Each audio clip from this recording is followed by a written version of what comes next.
hurt. Like no difference as if this shit happened next door. Because it don't. I view it through a different lens, maybe. Maybe. You know what I'm saying? But I'm hurt. I get that. It puts me in a very eerie, somber mood, man. I ain't gonna hold you. You know, when I like, I told you this a long time ago, and Angie knows this is about me. You know, I stopped watching the news because it was really affecting my day and my mood, man. My days would just start out so raw and unsettling about the things I would hear that it would literally ruin my days, man. You know, told me about that, bro. We talked about it before. Yeah, and I stopped watching the news for a long time, you know, and you know, now older, I want to watch it because I need to.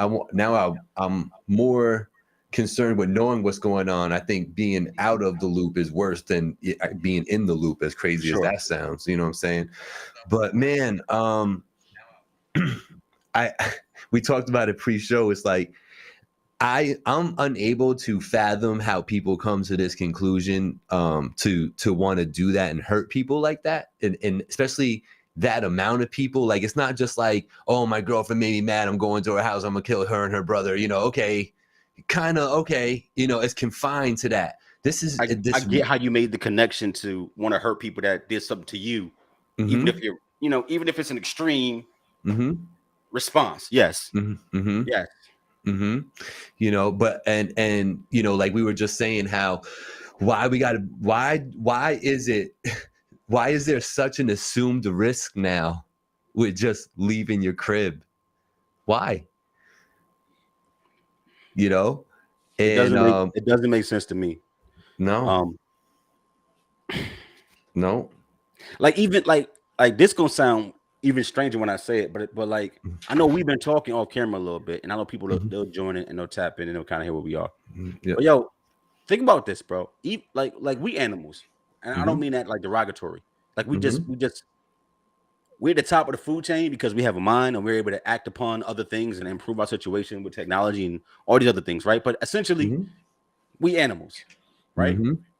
Animals know who their natural predators are. Think about what I'm saying. Animals know that this type of animal will hurt me. This type of animal is food. This type of animal, and they like you. It's certainty. So like, if you, let's say you're a mouse, and you outside at nighttime in the woods, you know, an owl might come down here, a hawk might come down here and grab me and grab my ass. They hunt at night. It's an assumed risk. I know what to do, so I'm going to travel during the day. And if I travel during the day, it's almost 100% certainty that an owl won't come get me because it's nocturnal. Like, get what I'm saying? Like, get what I'm saying? There's a certainty in understanding your environment and your surroundings. Make sense? We are not cannibalistic as an animal, as a species. Like, we don't need to kill each other to live and survive. Correct. Who else does this in the kingdom besides people?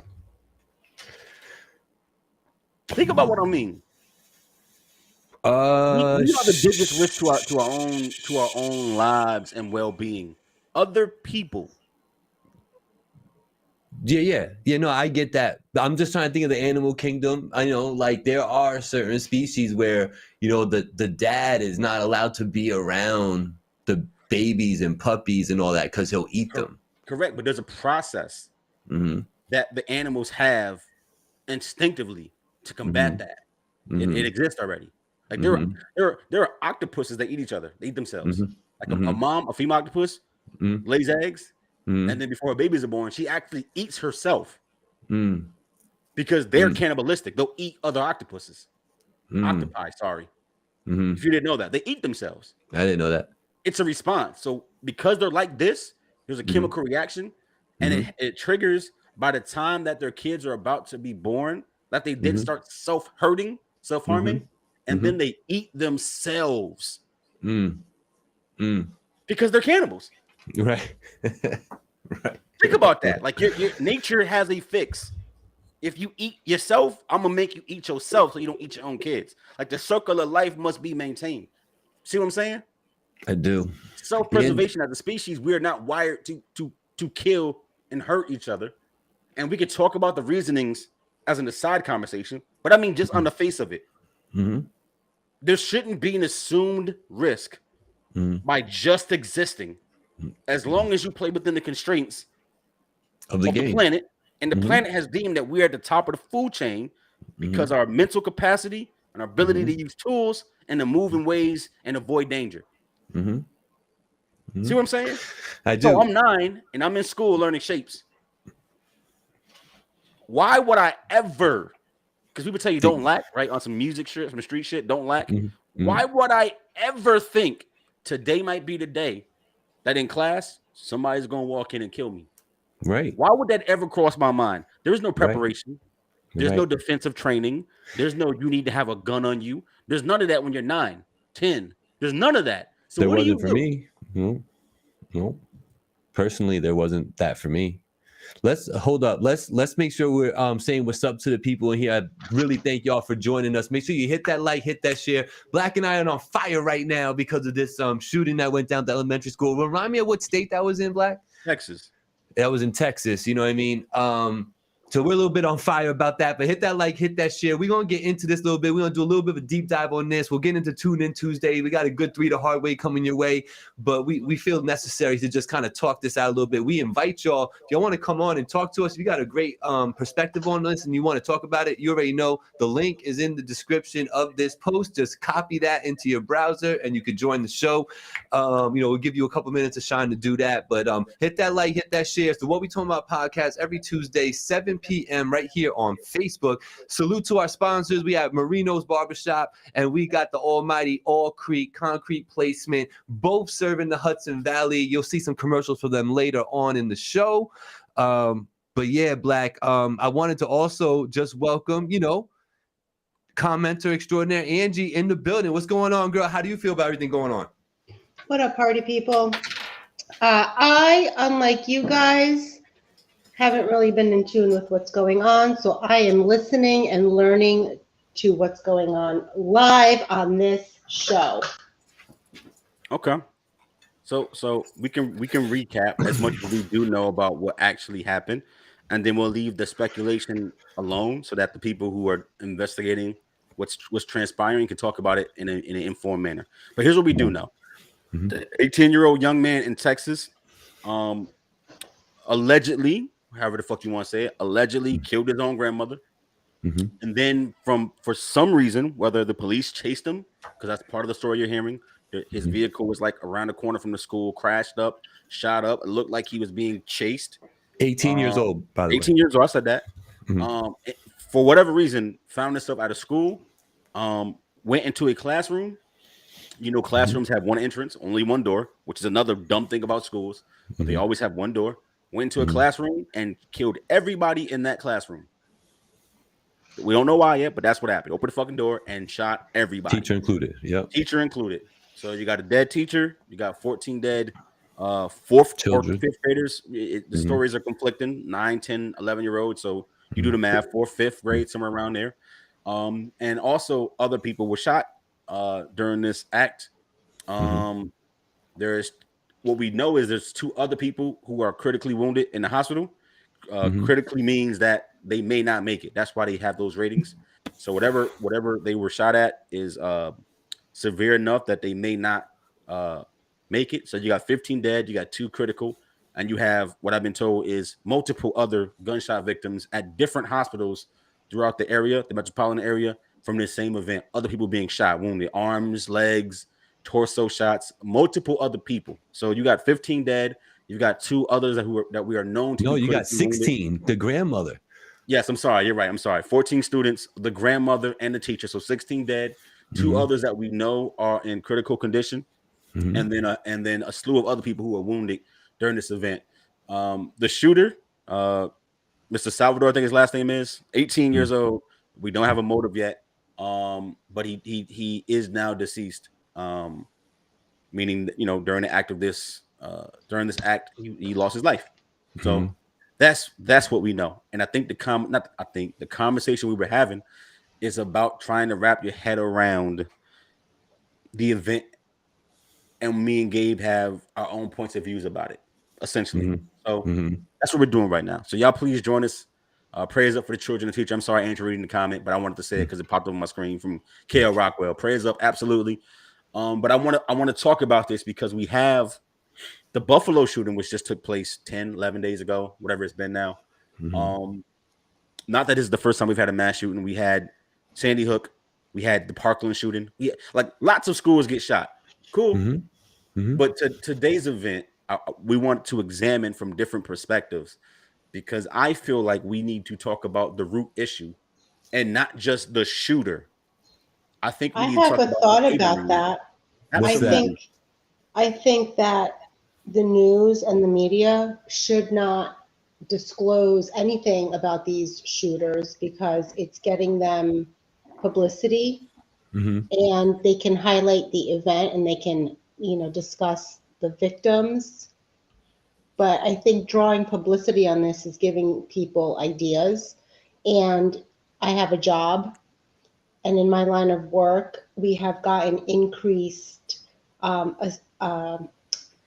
shooting assailant modules to complete almost every other month now, where it used to be annually.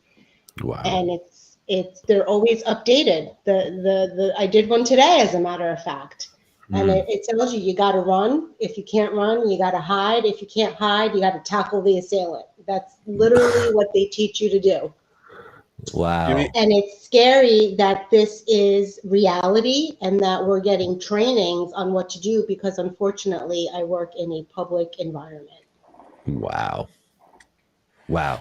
Which I think is a good segue to the conversation because I think we were talking before. Not I think. Once again, I'm misspeaking because I'm a little worked up. So y'all bear with me. I'm a little worked up. We're both worked up. We talked for a half hour about this already. I'm bothered, and maybe my view of death and life and that cycle is different, or just a different perspective because of my service and having to have taken lives, right? And actual self-defense and just what that looks like and what that does to your psyche and how you view life. My view is the way it is. It is colored by my military service, and there's no way for me to divorce it, right? And I know how hard it was for me to shoot on a grown person who meant me harm. Like it's not, you know what I'm saying? It's not a simple thing unless you mentally are differently wired. You feel me? So like I look at this event through that lens, and I find myself unable to get to how this should make any kind of sense. So let me start right there.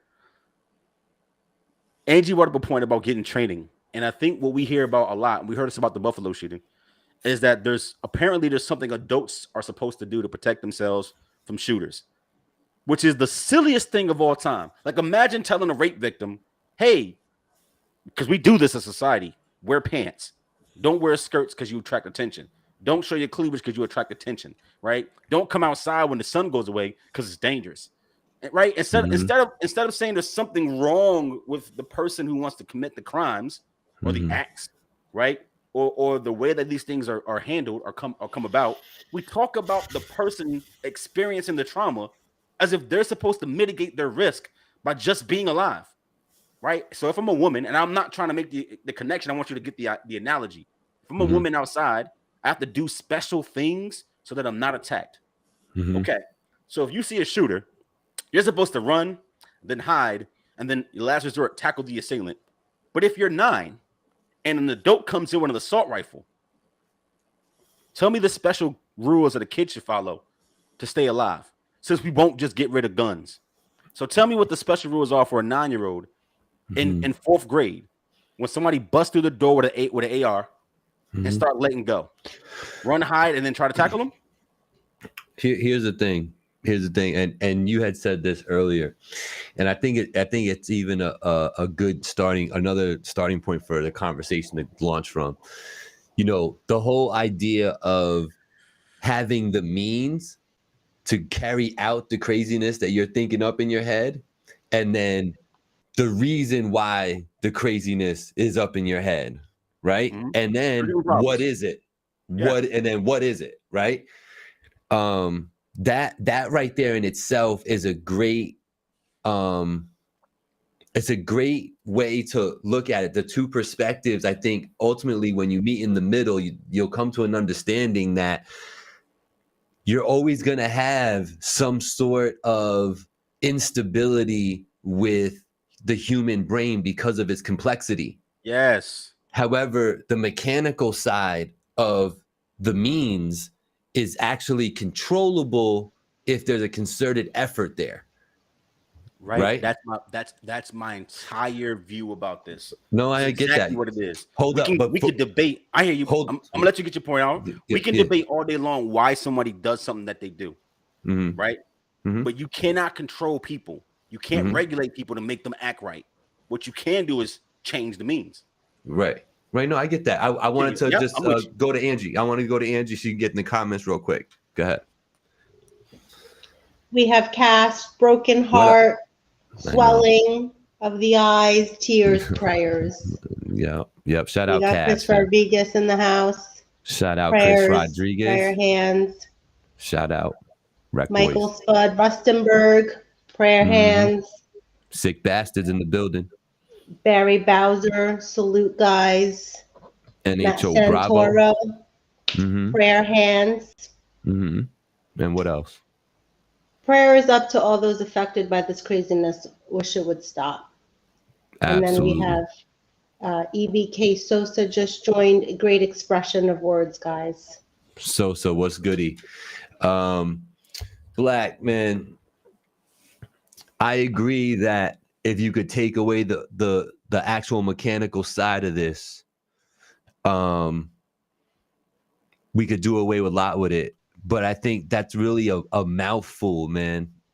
But it shouldn't be, Gabe, because how do you gather it? How do you stop people from knowing that, okay, we know this community only got like 4 guns in it right now. We got all the guns. Let's go take that. How do you stop that from happening? I completely understand what you're saying, right? And I think that's a response. Here's where I would come, right?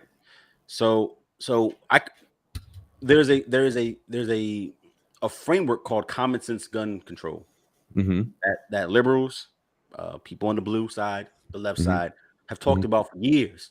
No one's asking for institutional upheaval, right? Like, for instance, we know that gasoline powered cars are bad for the environment, yet we drove them for 100 years because the industry happened, the industrial revolution happened. That was the main mode of transportation for long distances and short periods of time, and yada yada yada. But we've known for 30, 40 fucking years that it's been killing the earth. And we've had the ability to do battery powered cars for a long time. We have. We've had it 20 years. Right? And we knew that every year we kept pumping, greenhouse gas into the atmosphere would shorten the lifespan of the earth. And that we'd be reaching a precipice of no return. Make sense? Ooh, I'm talking. Y'all ain't hearing me though. We're gonna get That's why there. I don't have kids. That's why I don't have kids. We're gonna get there. But we recognize as a country that the economic impact of gasoline and oil and refinement and the sales of petrol were crucial to the economy, meaning you can't just stop selling gas and think that the entire economy won't feel it, right? So you need to do it gradually, and you need to make changes in certain sectors to kind of move towards a better outcome. Make sense? Cool. People, when they talk about gun laws, think that what the answer is and what people are saying is to take away all the guns. Nope, never said that. Never said take away every single gun on the entire planet. I don't even say you shouldn't have a gun. Only the army and the police should, because that's also bad. You want to talk about being a modern day slave, right? Not having the means to defend yourself against your own government is in the Constitution. You have the right to bear fucking arms. And part of that is to protect yourself, not just from bad actors, but from anybody who wants to impart their will upon you. I'm all about self-defense. Here's my problem. An 18-year-old kid, I'm going to call him a kid, doesn't need an AR-15. No. Tell me what doesn't need access to it. Doesn't need access to it. Doesn't need to own it.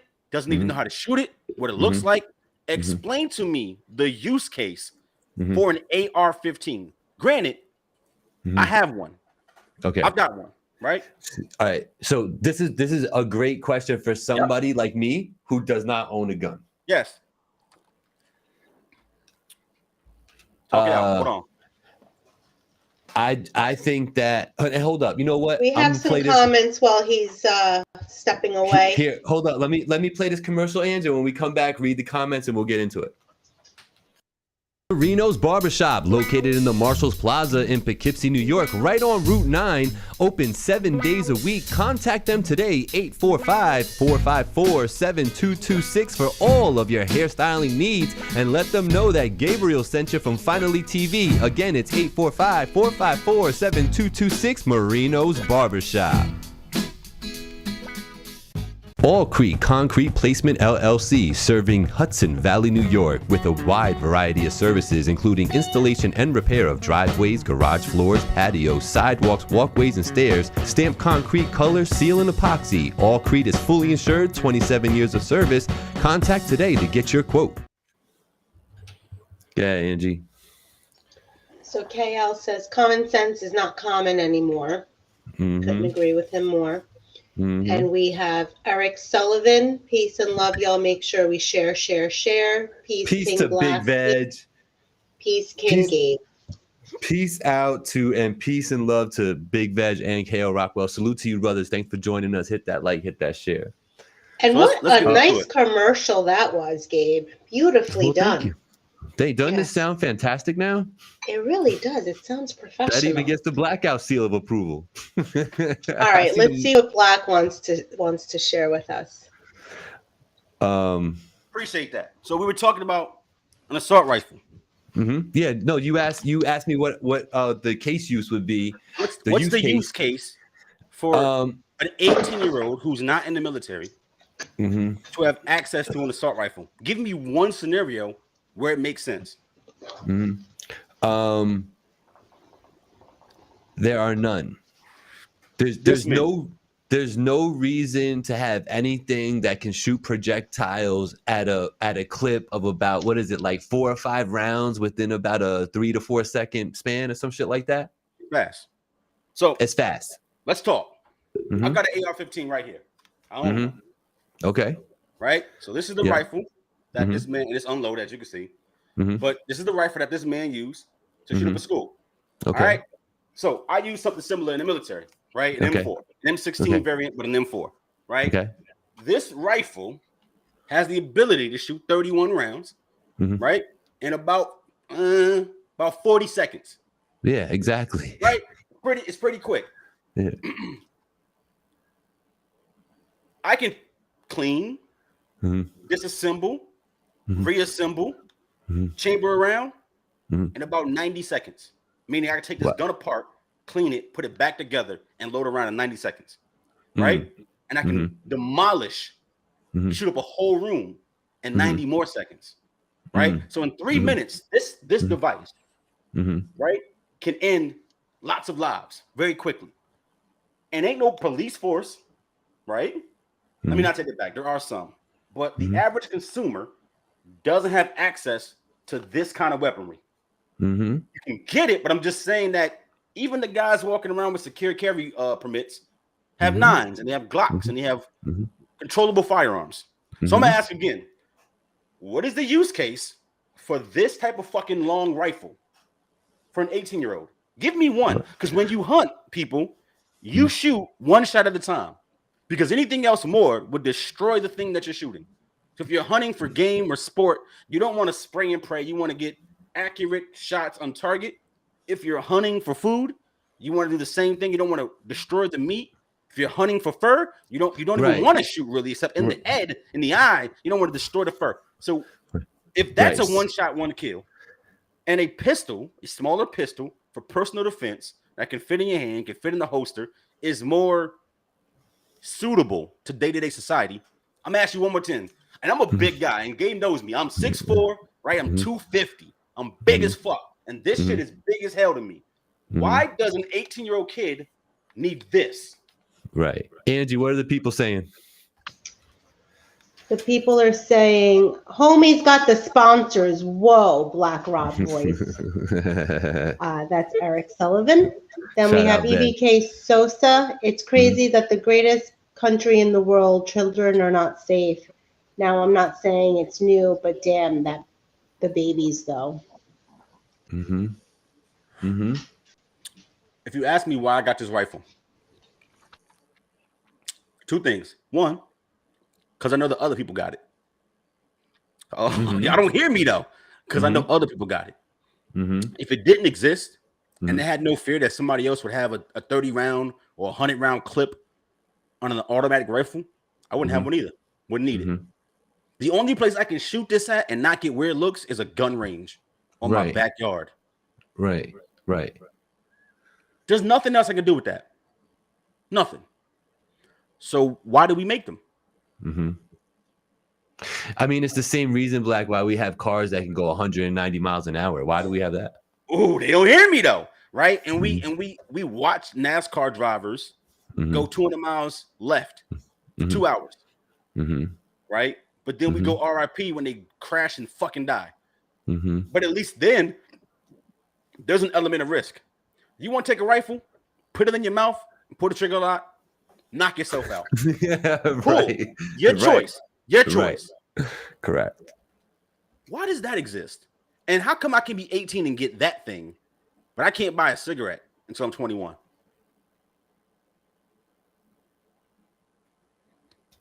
Right. Tell me why it exists, Gabe. No, what I liked better, Black, is when you said, so you're going to tell a girl she can't abort this kid, but you're going to let a kid go get a AR-15 and shoot up a whole school, though.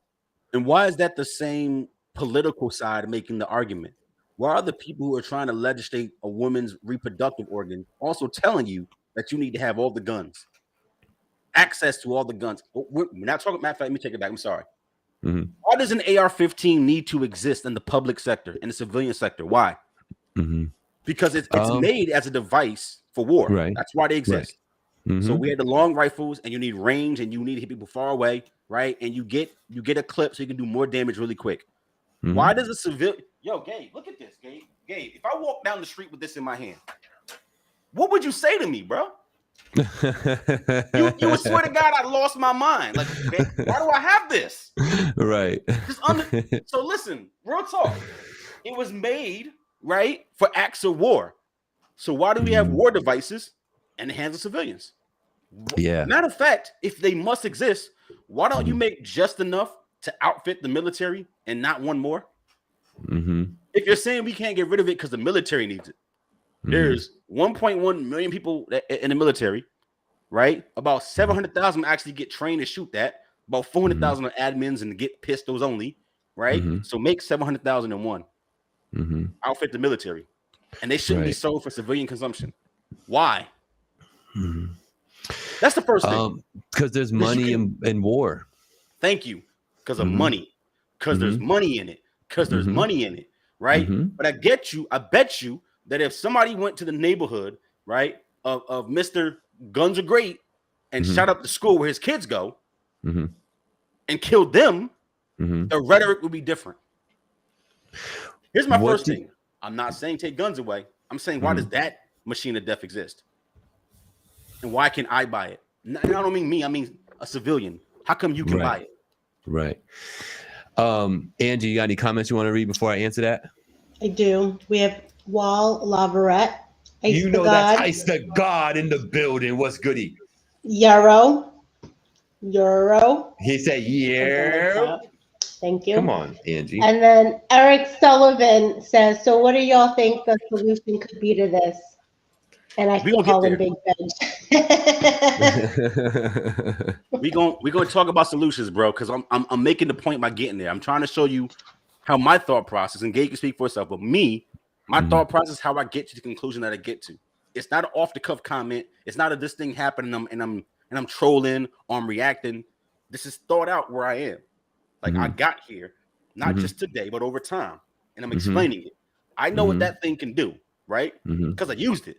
You feel me? Like I used it in real life, not in video games. It does damage quick. So anybody in the comments can tell me why an AR-15 or an M4 or anything like that should be in civilians' hands.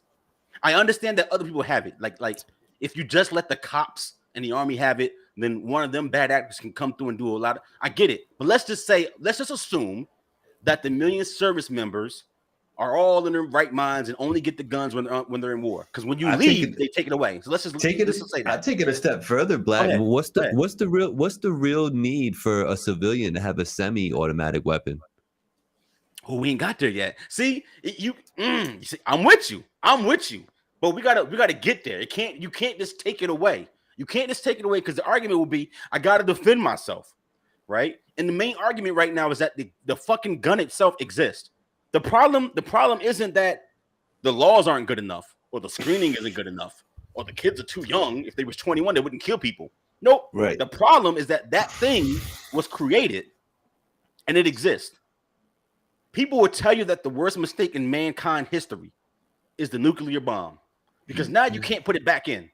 You can't Hiroshima, Nagasaki. You can't undo it. People know it exists, so people are going to outlive it either. Right, and it will completely obliterate the planet. We will all die slowly if we use it in any kind of scale. Horribly. Mm-hmm. So while Russia's getting its ass kicked, think about this: they have the most nukes on the planet. They do. They have more than we do as a country. Now, mutual destruction means it doesn't matter. Like 4 nukes is enough. We got like 300 of them, right? 4 nukes to decimate that whole country. You feel me? It doesn't take a lot, but they've got more than us. So how come they're not dropping a nuclear bomb on Ukraine in 10 minutes and being done with it?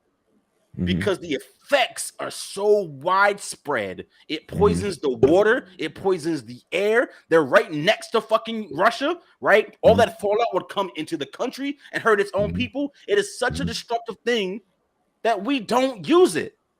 They'd rather send soldiers in and let them die than to drop a bomb again. Until the day that they create the shield. Sure. If technology gets that good, then yeah, it'll be used. But let's just stay there. Right. Right now, the nuclear bomb is so destructive, we just can't. We just can't use it. So, but that goes back to the same thing, Black. Why is there Lamborghinis that go 175 miles an hour? Because it's cool. Here's the answer. Cool. That gun exists because it's cool. Because it's Lambos exist because it's cool. Yeah. Right? Yeah. Maybachs exist because they cool. Hummers existed because they were cool. Yeah. Motorcycles exist because they're cool. They're not a better mode of transportation. They're not. They're dumb. They're unsafe. There's no walls. Same thing with a Jeep. With a Jeep, same shit. Angie, what you got in the comments? Mike Russenberg says, great show. Thank KL you. Says, you guys are so on point, 100. Appreciate that, Cass brother. Was saying it shouldn't be period to one of your points. Agreed. Big Veg, I know I'm off topic, but Black, thank you for your service to the country. You're appreciated, King. It's not off topic. And KL says, Black sense isn't common anymore. True. No. Let me connect because I don't want to drag up my point too long. I'm gonna get there. I'm gonna get where I'm going. Yeah. Okay. So you're asking me, Black, why are you so focused on this part of the topic? Yeah. I'll make it very simple. You don't get to kill 15 people, 16 people, and shoot countless others before somebody stops you. If you're using a single shot rifle. No, yeah, like a shotgun. Good luck. Correct. Matter of fact, the first time you let off, those things they're teaching Angie about bum rushing the assailant in between reloads, that's happening. Will work. That's fucking happening. Yeah. I'm not saying you can stop all shootings between civilians because you can't. Never. Like if I don't got a gun, I'm gonna get a knife, I got a knife, get a bat, get a bat with some cyanide, whatever. I'm gonna get you. Cool. But you would definitely lower the impact of anybody who wants to do harm at scale by restricting the type of fucking weaponry they have. No one needs an AR-15. Nobody. Correct. You don't need it. Right. Take this single shot fucking dead long bolt rifle and go hunt. And if you're going to school with that, you're gonna get one round off, and I'm about to bum rush. And everybody's gonna know around you because that shit is dumb long and big. Dumb loud. And dumb loud. Feel me? That's my point here. Yeah. Let's talk about pistols. Don't gotta go on long. Very simple, right? You modify pistols that they're not fully automatic. I'm sorry, they're not semi-automatic. Simple. You can slow the firing of a pistol mechanically. You can. You absolutely can.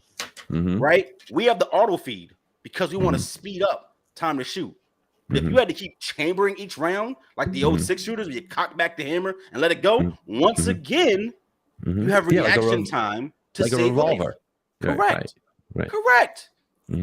So if you need personal protection, you better take this 6-shooter You know, you know what I mean, and protect that. Why the fuck does this? Why does that exist? Yeah, no, I know. I'm just now like I'm flashing back to movies and stuff, and you get like your slick people in the movie that like they're being shot at, but what they're really doing is they're just counting the shots. So because they're like, all right, he got that 9. I know he got 13 shots. You know what I'm saying? And on that 14th one, I'm coming for him because he's out. That's not a thing. They can't even do that in the movie no more. Nope. You might get the 30 round. You might get the drum. You might got the extendo. You might got the banana. I don't know how many bullets you got. Like, it's impossible to tell. Yeah. So here's my point, yo. The class of civilian available weaponry needs to change. And it won't, because the NRA is the biggest lobbying organization on the planet. They are. And it's not an opinion. And they give the most money behind tobacco, believe it or not, to all political campaigns. Guns and almost everybody who bleeds red, right, who is a conservative, uses NRA PAC money to funnel campaigns. And the fear is if you speak out, you're going to get primaried out of your own race, meaning that the NRA won't give you money. They'll give the person in the primary who also wants to run as a Republican, as an example, the money instead, and that will beat you. They'll just buy the next politician and remove you if you don't play ball. You literally, to stop that, have to vote against people who are backed by super PACs like that, so that their influence is no longer felt in society. It is the only way to change this. No one's saying the gun industry need to go away, because that's not realistic and you can't put it back in the bottle. But the type of firearms that are even made needs to change, right? Needs to change, because no one's going around with a 6-shooter, bro, committing mass genocide. It's not happening because you can't. That is my point here. And and with the Buffalo, I'm gonna let you get off. I'm sorry, I'm gonna close my point. With the Buffalo situation, people had an opinion like there's something you can do, right? If you just had it on you, maybe you wouldn't be lacking. And you wouldn't, like, just the dumbest shit, right? If I'm going grocery shopping, have the blicky on you and you safe. I'm gonna ask the question again. If I'm 10 and I'm getting ready to go to lunch in school, what do I do so that I'm not a target? Because it used to be I got beef, so somebody might come for me. That's why it's called getting caught lacking, because you know that danger's coming your way. But if you don't know and nowhere's safe, if schools get shot up, right? Grocery stores get shot up, nightclubs get shot up, right? Churches get shot up. Follow me. This is not me. This all happened this month. All happened this month. Restaurants get shot up. Everywhere it gets shot up. Outside, you get shot up. On your street playing, you get shot up. In the park, in the city, a kid got shot because I'm outside on the swing. I'm getting shot. If just being alive, if going outside and breathing the air means you might die, what's the answer? Because telling a kid not to lack is dumb as fuck. Telling an 11-year-old or 10-year-old to chase down a perp and tackle him is not the answer. Telling a 50-year-old man who's out of shape to tackle his assailant is not the answer. Gun control, not eradication, is, because you can't facilitate via a law a criminal or somebody who wants to do something that's not a societal norm from doing it. A law, a piece of paper, ain't gonna stop me from killing people if that's what I want to do. But if you limit my means, that'll work every fucking time. Not every time. You know what I mean, right? But it won't work every time. And like, because I say that so that nobody else could say it to you, because that's not what he means. He don't mean every time, but limiting it is what we're talking about, because the access is just too wide open. So anybody with these ill thoughts or, deranged ideas about what it is and how to get attention and stuff. And there's a whole nother conversation as to, why they're doing it. Yeah. Right. There's a whole nother conversation there. And sometimes I'm more interested in the why. And now, like, I want to know the details. Like, I can't wait to hear, like, what they're going to spool up and how they're going to spin this and what this kid was trying to do and what his journal said and the poem he left behind. Like, I'm really into that side of it right now.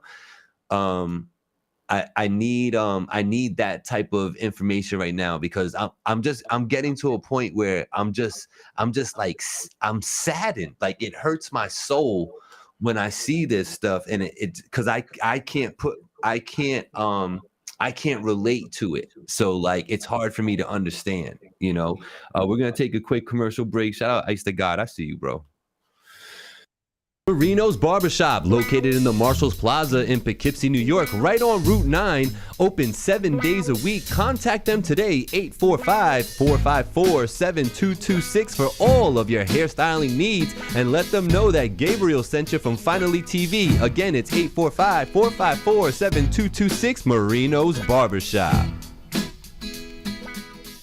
All Creek Concrete Placement LLC, serving Hudson Valley, New York, with a wide variety of services, including installation and repair of driveways, garage floors, patios, sidewalks, walkways, and stairs, stamped concrete, color, seal, and epoxy. All Creek is fully insured, 27 years of service. Contact today to get your quote. Yeah, Black.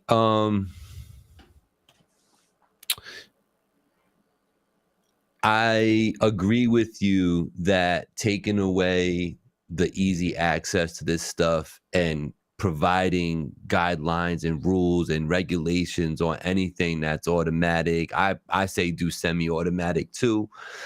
I think that is a good idea. It's not going to stop it though. And I say that because no, you're right. You know, because you know what's going to happen, bro, is you're going to have Mr. Joe Smith, who's a stand-up citizen and does everything fucking right, happens to enjoy going to the gun range or going out and shooting fucking deer and feeding his family with the fucking venison and all that. That's what he uses the gun for. He raises this fucking chick. She's a fucking lunatic, out of his control. She has access to his gun. She goes to the school and she's gonna fucking shoot up people. It's gonna happen. Right. You know, but she's shooting one person a minute. There's time to counteract what's going on. Right. You can't. Ain't nothing nobody can do to ever stop the initial engagement of somebody doing something wrong. Right. Like you can't something crazy. Right. Period. But you can stop how much damage they can do. An 18-year-old shot like 20-something people, bro. I know. And no one can do shit with them.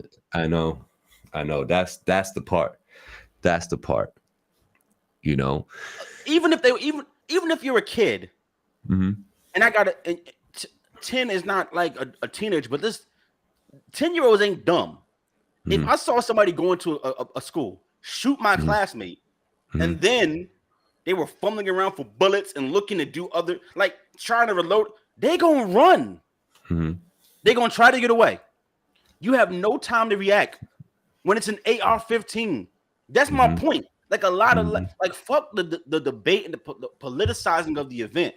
A lot of people could still be here, right? We're not talking about this scale, this loss of life. If we had actual gun control and we changed the type of weapons that are available, you're never gonna make people not do wrong or not try to kill people. We're wired in a fucked up way. Society's jacked, right? But dude, 14 kids, a teacher, a grandma. But let's start with the kids. 14 kids are dead when they were getting ready to go to lunch in 4th grade. I need people to say it and understand what the fuck that is. When you were in 4th grade, were you worried that someone was coming to kill you? Were you? Because hold up, because there's a whole generation of kids where this is real. I was Parkland, Sandy Hook, all this shit is happened in the last few years. It's real. And if a kid told me I'm not going to school no more because kids keep getting shot in classrooms, what the fuck would you say? You better not say it can't happen to you. What would you say? And the rest of the kids who watch their friends get gunned down are probably traumatized for fucking ever. You know what's gonna happen, Black? There's gonna be. This is my prediction for within the next 18 months, there is gonna be a real heavy movement to do from home learning. We're gonna turn into Idiocracy. Remember Idiocracy, the movie, when everybody's dependent on technology. Think about how stupid. Think about how stupid these freaking kids were when they were isolated doing home learning, bro. They were wilding. We got so many parents in this chat right now. Y'all know younger kids started wilding, staying home like that. They started getting weird. Yeah. You know what I mean? And some of them didn't break out of it. Haven't yet. You know what I'm saying? Angie, what's the comment saying? I'm sorry, we've been ignoring you. Give her a second to click We on. got a lot of comments, folks. All right, go ahead. Go ahead. So, They deserve it. Mike Spud Rustenberg, way back when, said salute Black for your services. Real talk. Appreciate Fight, cut, bite. I don't know what that means. His motto. His motto. Yeah. KL Rockwell, many video games and movies for these kids. Yeah, too many video games and movies. Yep, I get that, but they've always been there. There's always been that I don't think it's that basic anymore. I think this is a problem with social media platforms, and you could even start at Instagram, but it's like the real, like Snapchat and TikTok, I think, are downright evil right now. But continue. Ice the God says, what's good, kings and queen? The God is here. What up? KL says, yes, sir, indeed. Remy Hendricks has joined the conversation. Remy Hendricks, welcome, sir. Oh, snap. Y'all got commercials now. Let me find out y'all going Hollywood. Hey, right. Let's go. We out of here. Ice the God says, wildin', and they are wildin'. Kids don't ever learn cursive, and kids don't even learn cursive in school anymore. Big fact. And did you do the Pledge of Allegiance in school? They don't do that no more. They don't do that no more. But you did it though. You throughout your whole joint. Yeah. And you high graduated. School stopped. High school what year? Stopped. High school it stopped. Yeah, high school it stopped. What year did you graduate? Man, what you doing? What the long time ago. It wasn't longer than me, bro. A long time ago. It was at least 05, right? So wow, man. Back then they stopped it. Anyway, man. I don't mean to be dismissive, but bro, can we just talk about some other stuff for a little bit? Like my brain is spinning, my head hurts, and I need to on air just say, RIP to all the families and my deepest condolences and thoughts and prayers, and like those if any time somebody could just think about a warm embrace, I pray that you're able to feel this warm embrace, man, because it might be the only one you get, and I get that. So have that. Heart goes out to y'all. We can move on. Can I put the boat on my conversation? Yeah. No, that's what I gave you the opportunity for sure. Absolutely. I'm not gonna preach. I'll just say this. I'm asking everybody here who watches this show or who's just tuning in for the first time. Doesn't matter. Think about what just happened, and not just today, like in Buffalo or in New York or everywhere with these things in California, right?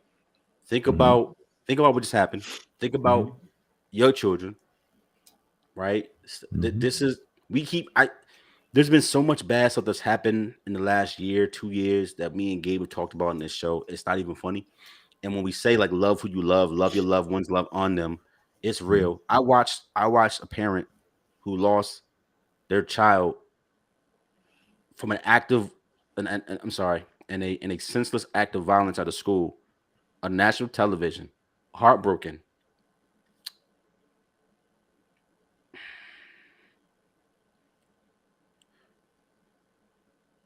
This stuff happens everywhere. Everywhere. It's not a state. It's not a city. It's not a town. It's not one area. Everywhere. Buffalo, Texas couldn't be more different. Regionally, politically, they're completely different areas. Completely different, y'all. And this type of shit goes on. So what I'm saying is, love who you love your loved ones, love on your people. And when it's time to vote, if you ever felt like your voice didn't matter, the only power we have as a people to affect change on scale is to vote. And whether you like one party or the other, or you think it's all bullshit, is irrelevant. Pick something that's important to you and vote about that. If the only thing you care about is women's reproductive rights, then vote for a candidate who speaks to you. And if gun control is something that you think is important because you want this stuff to stop happening, then vote about that. If you're just a human being and you don't care at all about who the president is, as an example, pick a topic and vote your conscience. Because if you do nothing, a wise man once said that that's all it takes for evil to triumph. Doing nothing. Yep. Somebody doing nothing. Right. Do something. I'm done. There it is. Well said, Black. Angie, what you got? We have, so Ice to God says 95 LL. You got to have happy music to play after we get deep like that. Get us back to smiling. Yep. Big Veg says, anyone checking for the new Black Star album, or are we just talking KDOD? KL says, great job, guys, with this show. Ice to God, I love your brothers. Appreciate y'all. Yeah, Ice, man. Right back at you. It's all love out here. You know, KL, Ice, you know, just two of the many people that show this platform, this show, a lot of love all the time. And we really do appreciate each and every one of y'all. Shout out, you know, like Talkin Bout podcast. And you got the Rec Boys out there always shouting us out at nauseum, actually. And I really appreciate that. You know, everybody else out there, you know, two humbles out there doing their thing, keep doing it. And all the DJs in the area, I love y'all. Y'all keep me going. So what I want to say is, to Big Veg, he asked, are we going to talk about the Black Star album? We're just going to talk K-Dot. K-Dot is on my list right now, and that's 100% a fact. But I want to say, yo, I still have not heard the Black Star joint, and I have such a mixed bag of reviews on that joint. What do you know about it, Black? Do you know anything? Not shit. I know it. I know it ain't a good listen. Not to me. No, like, do you know that for a fact? Did you not? You don't like Mos Def? That's not what I said. See how you did that, Gabe? You acting worse than them. You see how you just did that to me? Your man's. Did I say I don't like Mos Def? You said it's not a good listen, so I'm asking you, is that the reason? Hold up. That's what I said.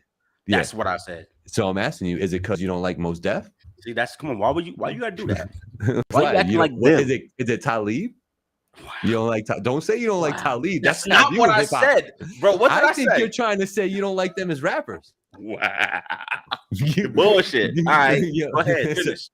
Go ahead. Mos Def to me is a very underrated MC. Absolutely love Mos. I think Mos was in his prime. I have no idea what this Black Star album sounds like. I heard that they both killed it. I heard that Talib actually outshined Mos. They have it on a particular platform. I'm not subscribed. You know what I'm saying? So I haven't heard it. You know what I mean? I don't know how smart that is until like they announce what numbers they did. You know what I'm saying? Because they're not doing numbers because it's Black Star. How do you never did numbers? I'm talking about numbers like, what if they both take home 75 grand a piece in sales because they did it that way? Isn't that a win though? No, they're not making that much. You don't think so? What would that take? What's the math on that? $10, $12.99. I know so. Can you do 150,000 divided by $13? Not gonna happen. Let me show you. I got you. I hear you. Make your point. Go ahead. So I'm just saying, if they did that and they made 75 clean, they have to claim. Then they take home 52 grand. They made $1,000 a week for doing something they love. If they didn't, that ain't never happening. How many sales is that? So a regular album right now is what? $10 on iTunes. Let's go. It's 12. Let's I'm gonna tell you, it's $12 an album on iTunes. All right. I said 13, but okay, 12. Use 12. All right, bet. Okay. Let's just say you sold. Give me a number you think they might sell. Can you just do? I'm about to do them. 150,000 divided by. Give me sales. Give me number of units moved. 150. 150. Yeah. 150,000 sales. All right. Say call it 25,000 units. Okay, more realistic, but they're not doing it either. Let's go. So, 25K. That's $300,000. Okay, so perfect. if you sold 25,000 records at $12 a pop, it's 300 grand. After the label recoups their cost to make the album, which is about a third, you got to pay for marketing. No, that's not. No, they are it. That was the whole thing behind the album. So they made their own beats. Yeah, I'm saying that made the they beat? said Gabe, who made the everything beat? was in house. They Gabe, said who made the everything was beats? in house. So the in-house man don't want to get paid.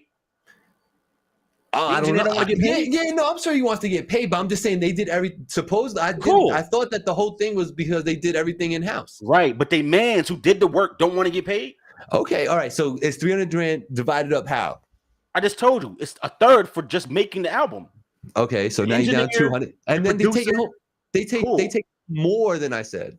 No, if they we won't get there. 200K split two ways after taxes. Yeah. And the Apple and the streaming service fee, whatever the case may be, doesn't matter. Who's ever printing your CD, they get their cut. You both making like, let's say 60 grand. Okay, perfect. That's what I said. Right. If you said $25,000, he said 25 units. Absolutely. 25,000 units. Ready for this? Gabe, what's the highest selling album of the last 5 years? Unit wise. Sold. Records sold. Highest selling of the last 5 years. Doesn't matter the genre. Tell me what you think it is. Give me the units, the number. In the last 5 years. Like 200,000. No. I say 1 million. Nope. 1 million. No. 1 million units? No. Hasn't happened in the last 5 years. No one sold 1 million record albums in the last 5 years. Nobody. Angie has something to say. I'll be right back. Angie has something to say. Angie's comments got erased, so she can only go so far back. So we're going to say, Remy Hendrix said Madlib produced it. Big Veg, Madlib was the main producer. Ice the God, they're a niche group. Factory. EBK Sosa, most stuff is definitely underrated. Yep. And Ice the God, I got to hear it. I got to hear what they're rapping about at this point. Ice, you know what they're rapping about. Big Veg says Team Native Tongues. Yep. Madlib. That's what his name was. Thanks for that. Who said Madlib? Who had the info on that? Remy and Big Veg.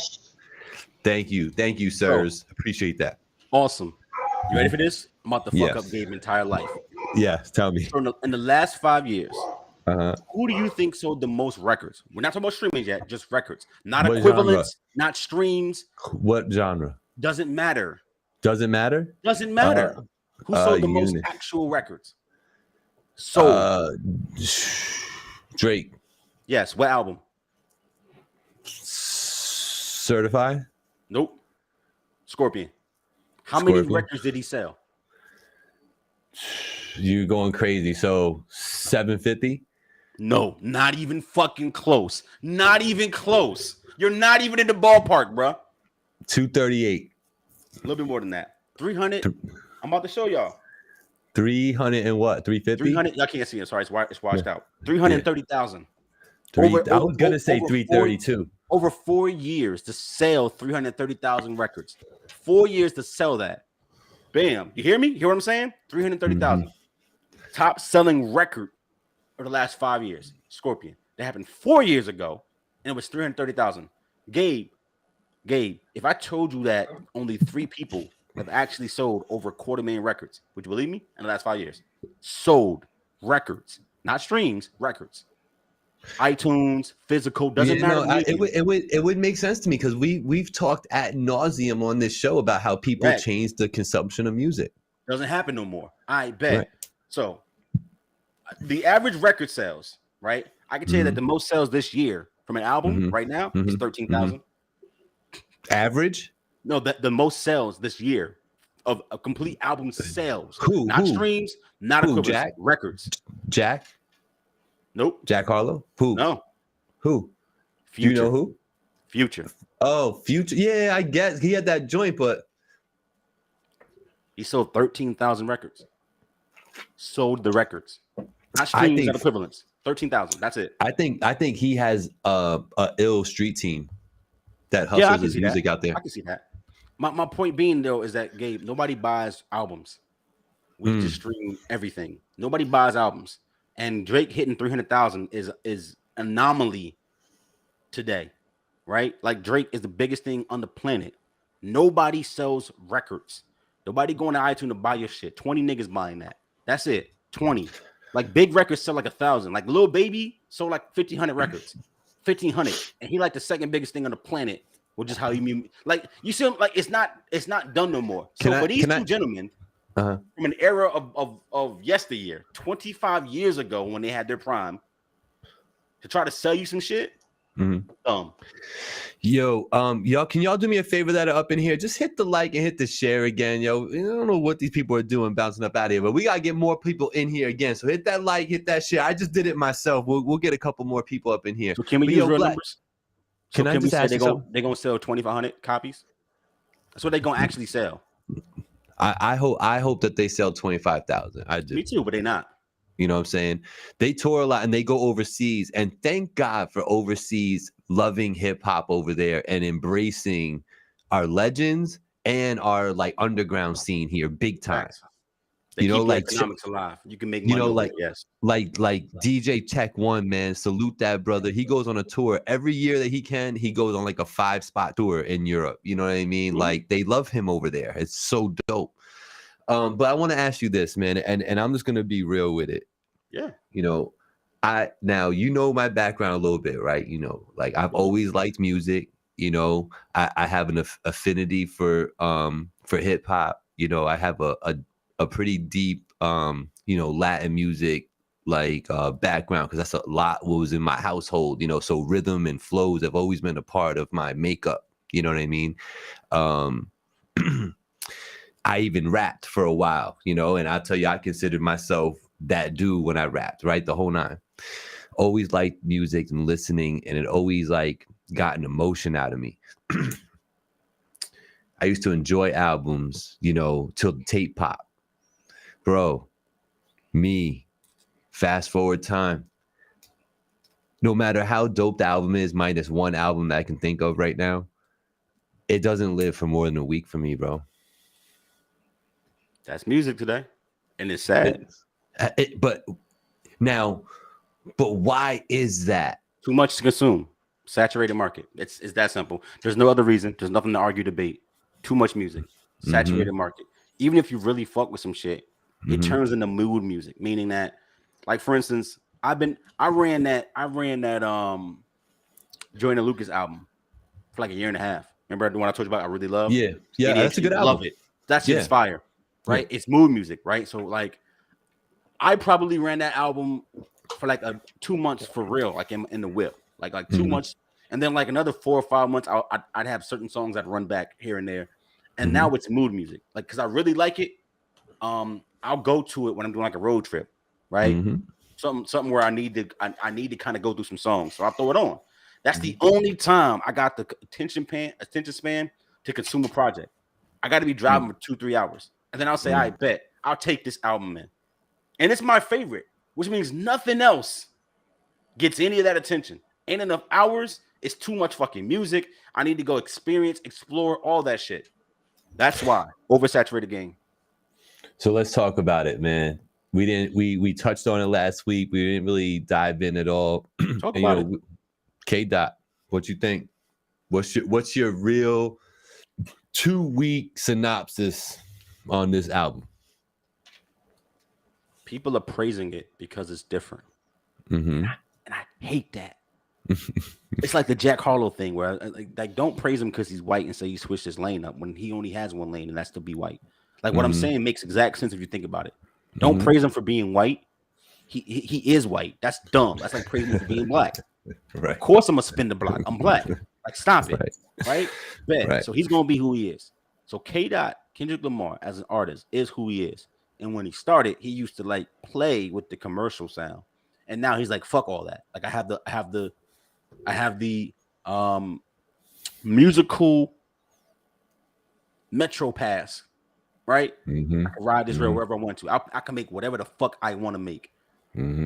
It's liberating. It must be freeing as hell. Like J. Cole got it too. I'll make whatever the fuck I want to make. That's my art now, and I can work that way. I can live in that space. This album, sonically, to me, is him doing that, being as close to probably what he wants to make. And I don't know the man personally, but this is me listening to it as he can. I can make what I want to make, and it sounds real. It sounds good. the topics are so what you Intimate. would want from what you would want from Aesop and them. Like whoever the fuck was telling us stories, whoever was giving us the game, you want them to talk about that because we don't. We don't talk about mental health. We don't talk about vulnerable men, like not the way Drake does it in a simping women don't like me fashion, like in a real way. No, he's talking about it as if he's like trying to get therapy. Correct. You know what I mean? Even the song about the fight between him and this girl and what's happening, like that toxicity in the relationship. That's like my favorite. That shit is so well done. It's so well done. That was inspired by M though, 100%. I get it, but whatever. I don't care who you. It's still dope. It's fucking fire. Yeah. People don't make. Let me not say that. Mainstream music is not this. It is not vulnerable. Like every time I put out an album, I have 2, maybe 3 songs where I delve into topics that are real to me. They're not meant to be commercial. They're not meant to make you bounce and dance in the club. They're not. They're supposed to be something that you can listen to and take some food from, right? Yeah. So like sometimes I praise that song, right? It's the lowest stream song I have ever put out, but it's probably one of the realest if you listen to the content, right? People don't want that. The fact that he has elevated to a point where people at least acknowledge that what he's putting out is needed and is culturally relevant is huge. Watch this. But none of those songs chart. Ooh. No, that means Angie's got comments. What you got, Angie? Sorry. Oh, hello. Ice the God says because we can stream it for free. Yep. That's one. Or $10 Spotify a month. Yep. That's why I don't buy movies. Big Veg shared our post. And wasn't Drake's joint a double CD album too? Yeah. Oh yeah, so he gets double. Yeah. So it was really 100. So it was really what? 100. It was like 165. Yeah, something like that. 165. Yeah. Go ahead. Ice the God, if I didn't have a monthly subscription, I would buy the albums. He doesn't like the beats. Verses are amazing though. It's like a movie that's a great point. and art piece. Who Videos said that? would make Ice the God. Oh, I said that. Okay. Videos would make the songs classics. Probably. Devin like Dwyer. That's AK-40 Devin. AK-40 Devin says, I'm logged in at 8. I'm filming at an event. Okay, that's fine. So you asked for my roundup of the music. Yeah. It's good music, but it's not good. It's not business good. It's culturally good. Does that make sense? Yeah. And it's not even about the preference. It's just literally like, this is not good music in 2022. Meaning it's not the right sound, it's not the right tone, it's not the right vibe to be for the music business. Culturally, artistically, it's fucking amazing. I was going to say, this album's going to hit different years later, I think. People always do that, though. It's gonna. But I feel like the pressure, like people recognize where he is. So I think people who wouldn't listen to this shit are just saying it's fire because it's so different. That's why I started off this topic that way. They don't really actually like it. Like I like it. This sentiment that you're coming with right now is exactly why I had my blast me for blasphemy when I said that he's not in the top like that. You know what I'm saying? Because I felt what you were saying. Like people were saying it was fire because it's like you're saying it's hot because you don't understand them. You know what I'm saying? Just because he wears a kufi don't mean that he's right. He's nice. You know, don't mean that he's nice. You know what I'm saying? Well, that was the second bar. Come on, bro. Yeah. You know? Just because you don't understand him don't mean that he's nice. Just because he wears a kufi don't mean that he's right. Mean that he's right. Yeah, exactly. Yeah. You know, so I appreciate the artistry on this album.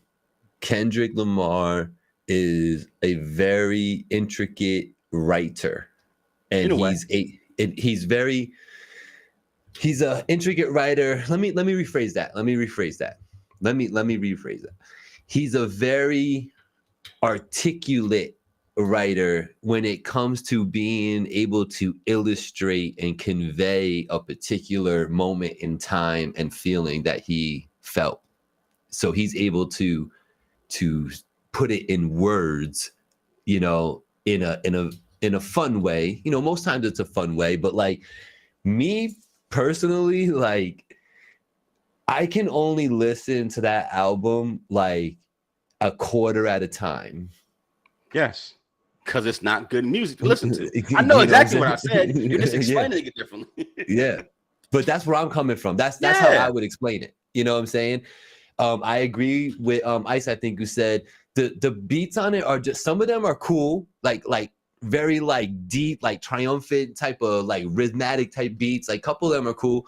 But for the most part, there's nothing that's really moving me on here, beat wise. There's nothing that like I want to damn man, I wish I had my system from back in the day to bump this joint. It's not there. You know what I mean? Just go ahead and agree with me and say it's the Nas problem.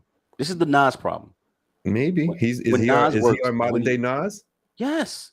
When Nas decided to use good beats, or when somebody forced him to use good beats, them songs slapped. And whenever he uses his own production, that trash production he liked before we got with Hit Boy, it fucking is dirt. And K-Dot's the same way. Like, I think he uses some of these beats for the sake of being different, and he feels like it expounds on the art, and he's right, because the beat is not carrying the songs. Because the beats are not carrying the songs, you have to take it in for what he's saying. See, I think it's smart. That's why I say culturally, artistically, it's fucking smart. The beats don't override the music, and most people listen to the beats now. So it's like if you're listening to Kendrick, listen to what I'm saying, because the beats is dirt for the most part. Some of them is alright, but you get what I'm saying. You gotta listen to 100%. Me, the content, the message. So culturally, it's smart. Artistically, it's good, but commercially, it's not a good album. It's horrible to listen to in 2022. It's the Nas syndrome. I mean, it's pretty. There's some pretty like deep. He goes deep into his life and stuff that that whole thing with his uncle, being the accusations and all that, and living through that, and how that manifested itself in his own actions, even though like nothing. That's ill. That is illmatic. You know what I'm saying? But like, he's just willing to open that up to the world. And that does that. That in itself will separate you from the crowd. That's why Eminem separated himself so far from everybody else for a time there, because he seemed to be the only one willing to really take the spotlight and be like, yo, you want to see a life? But he had Dr. Dre beats though. Yeah. Without those beats, it don't hit the same. Maybe not, but hey, I will never disparage the great Eminem. Yeah, man, interesting stuff. Hey, did you see that Rick Ross is a free agent? He's leaving Epic. He don't want to re-up. Who cares? Spicy. Who gives a fuck? His last album was horrible. Rick Ross is a complete swag rapper. You agree? Yeah. It ain't content. I don't feel that shit. He don't speak to me. You not authentic. He has some of the dopest features. Like he comes on when he's featured. Yeah, I love it. And I love it. Sounds good. He's complete swag. All sauce. Yeah. Cool. He is. Yeah. I bet. I'm not going to Rick Ross for bars, game, knowledge, anything fire. It's gonna be fire production and all sauce. Just swag. Yeah. All right? Yeah. Bet. Fuck Rose. I don't care where the fuck he goes because he's not relevant. Like that type of music. Nah, he said don't disrespect. Nah, fuck that. Fuck Rose. What he putting out? I don't want that. Nobody want that. Get on them comments, Angie. And matter of fact, Angie, before you read that, y'all in the comments talking about Rose is that man. Did you buy his last album? Name the 8th song. I bet you can't because you ain't do it. You ain't listen to it. Don't cap neither. Don't cap. That's what the first song is. We don't need the 8th song. We only have a couple comments. So Ice the God has a few comments. The Pockets were more artsy, poetic, spoken word. Yeah, they were. He's talking about the K-Dot joint. Yeah. Rose is nice. Y'all gotta chill. He's swaggy. He's not nice. He's swaggy. Yeah, he's swaggy. Super swaggy. And Remy Hendricks says, don't disrespect the boss, Rick Ross, like that. Your boss. He ain't my boss. Yo, I will tell you this. That motherfucker got chips in Walmart called rap chips. with his face on it. I'll tell you that right now. So does Lady Miz. You just go to the website and do it. I know, but it was great to see it. It ain't in Walmart. Shout out Lady Miz out here with her boss chips. I heard they're delicious. Sour cream. They're made by Ruffles, so yes, they're delicious. Oh my God, Ruffles delicious sour cream and onion. Sour cream and onion. Salt and vinegar, bro. Salt and vinegar. Yo, Angie put me on the salt and vinegar. Yes, that's right. That's everything. So look, I like Rose. I've always liked his features go hard. All day. His collab tracks is fire, but he at 46, he got nothing else to say, and that's not a bad thing. It's okay to have done what you did and then leave. He done. It's not relevant no more. He's not making it. Why does somebody like Rick Ross? And this is a God to honest question, right? Why does somebody like Rick Ross, with the amount of access he has and money that he's able to use to, even if he don't have the access, get the access, why would he need a label? He don't. What does a label do for him that he would actually want to sign with a label? Because they do the work? And yes. Is that why? Work. Yes. Is that what it is? That's all it is. It's labor. So you're like, at this point, I don't want to do that, so I will pay y'all to do XYZ. Pretty much. Got you. That's just the only thing that would make sense to me, because otherwise it's like, why? Do Rick Ross want to be on the BMI website registering his music? No, but you got a team for that. He could hire, his own team. But what I'm saying is, bro, that's your bag, and let's keep it a bean. Even them niggas around you, you gotta know, like, yo, you only around me because I'm Rick Ross. Like, stop it. I'm not putting my life in your hands. Not for real. These businesses, it's in their interest to protect my interests. Right? So if you put out a Rick Ross album and you don't do good business, you're not getting no more business. So there's safety in going to the major and letting them do the work for you. Other than your man's. I'm gonna keep it a bean. That's what LeBron did about empowering his people is so powerful. And you can say what you want about him. What he did was said, I'm not gonna trust y'all niggas where y'all is. All y'all gotta get educated. So one went and started the production company, one went and got the sports lawyer degree, you know what I mean, and became an agent. And like his team, his core people all went and got educated in one of those facets so that he could trust them to do good business. Because before that, he was with an agency. You know what I mean? Before that, he had people doing it until his men could get empowered to go do it for him. Then he trusted them. Rick Ross ain't got nobody around him that's going to do his BMI that he trusts. And I'm keeping it a bean.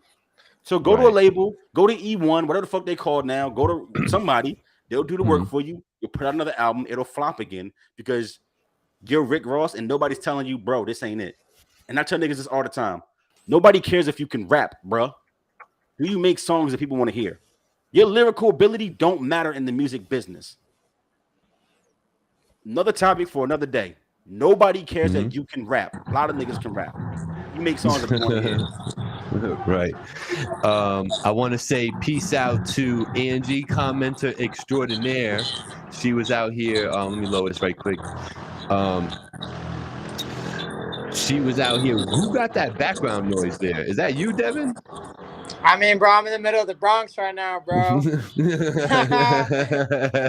That's definitely you. Shout out to AK-47. AK-40 Devin out in the building. We're going to do 3 the hard way.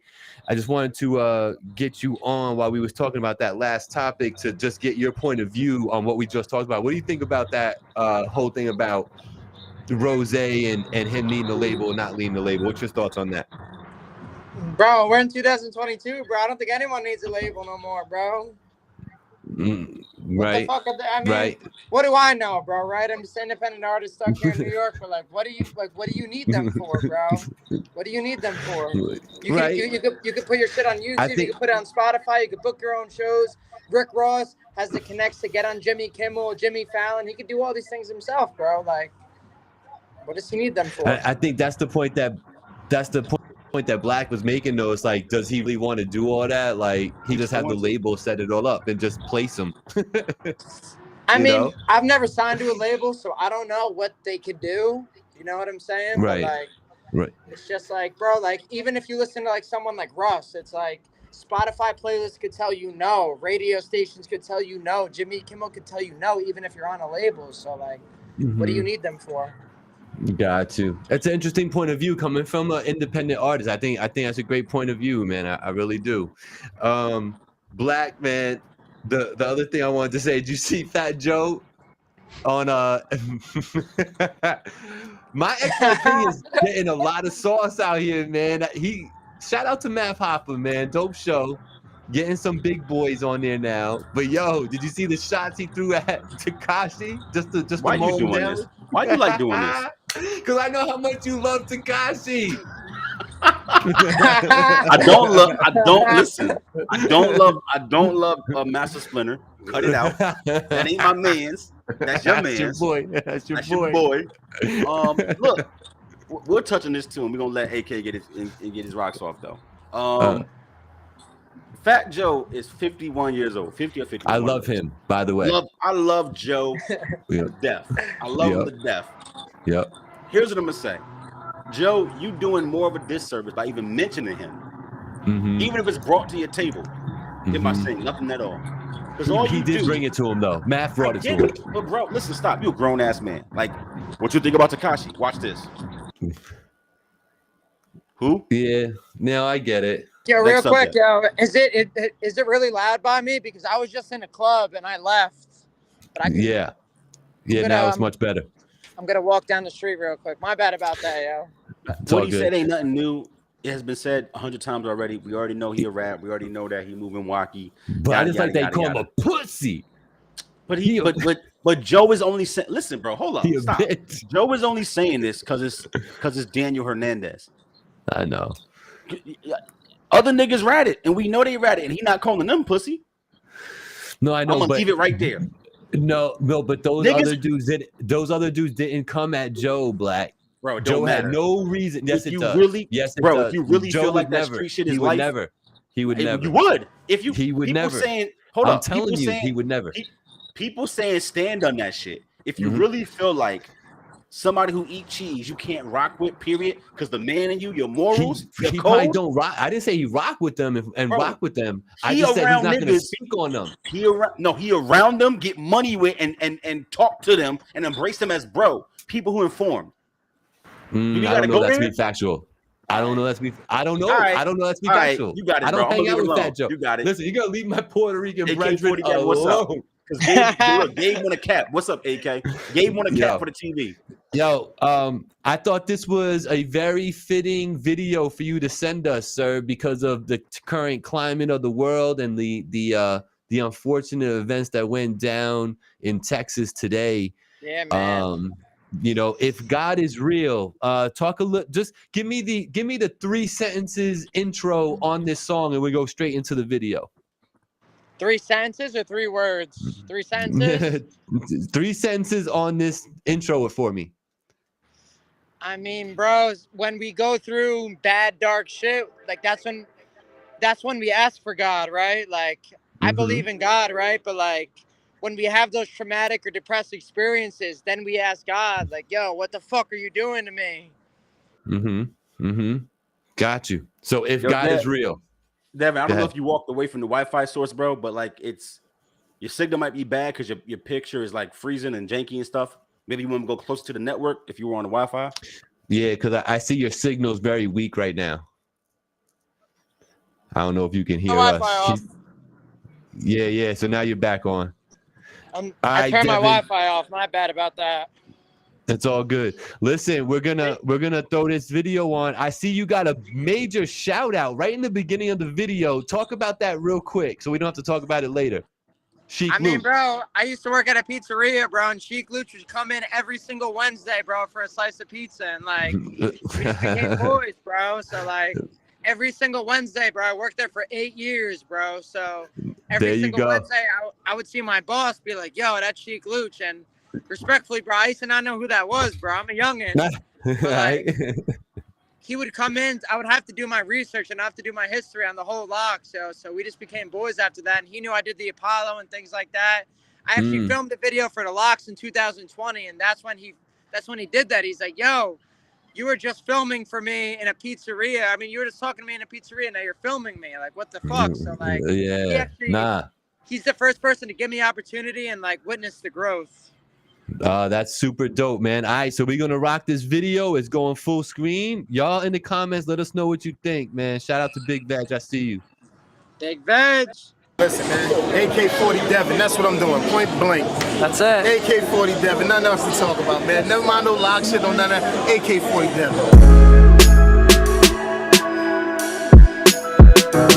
Yeah. Yo, half of y'all want this life, but all of y'all don't even know the sacrifice I went into this shit. How much pain I endured, everything that I fucking lost to get to this point. Fuck, man. Pain is temporary, but I needed to succeed. Go and find your purpose, what's the reason that you breathe? I've been overthinking all these songs inside of me. While I battle demons every day, I hide this side of me. I live for me, so fuck you judging habits that I'm stuck to. Just a human being, demonize me if you want to. People come and go in life, just let them go to want you. Cause resentment just another thing that come around to haunt you. Reflecting on my past, the things I wish I could've changed. Anything you want in life is something that you could attain. Lay depressed and second guess that I can go and use the pain. Channel shit aside to change reality, just use your brain. Memories I let die for a better state of mind. People pull you down a ladder and attack you when you shine. If God is real to show me where I'm going, need a sign. Because I've been lost, I need a path that turned around on mine. Please help. I feel like every day the same. I've been running in a circle, no it's really hard to change. Please help. I've been living with depression and denying my direction. All these people seek perfection, please help. Every fan I had is fake, don't know why I'm losing faith. How much more I'm gonna take, please help. Every day I wanna quit, I lost everything I had for this stupid music shit, please help. I've been down and out, I left it with no excuse. It's more to making songs, I'm changing the world with music. It's not about the money, it bred for me is you stupid. It's more about the legacy, let it live on, pursue it. Cause I know that I'm more than just a human who alive. There's a different type of energy, a different type of drive. Fuck with different type of people, everybody do or die. Everybody out here live a dream, no one is suing ties, screwing eyes. That's what's gonna happen when you different. Money coming, people will change on you in an instant. Remember why you do this, your purpose to make a difference. Remember words or spells, I'm speaking this to existence. Memories I let die for a better state of mind. People pull you down a ladder and attack you when you shine. If God is real to show me where I'm going, need a sign. Because I've been lost, I need a path that turned around on mine, please help. I feel like every day the same. I've been running in a circle, no it's really hard to change, please help. I've been living with depression and denying my direction. All these people seek perfection, please help. Every fan I had is fake, don't know why I'm losing faith. How much more I'm gonna take, please help. Every day I wanna quit, I lost everything I had for this stupid music shit, please help. Rolling blunts, I start smoking when I wake up. Most of y'all are sheep, half asleep, you should wake up. I don't even trust the soul, I never sleep, I stay up. I need to live this dream before I die, they gonna pay us. Masters of the music are belonging to my kids. Most of us just wanna die because we hate to live. Sleepless night and sacrifice is what you gotta give. Just to make it in this industry, I lost a lot of shit. All we got is time, who cares if money being wasted? Every bitch I get is solid 10, nobody basic. I was just like you, I got this shit right out the basement. But I made a promise to myself to never be complacent. I made a promise to myself to never be complacent. I will never be complacent. I made a promise to myself to never be complacent. To every single fan waiting, I'm back. Alright. Well. If God is real. Man, where'd that production come from?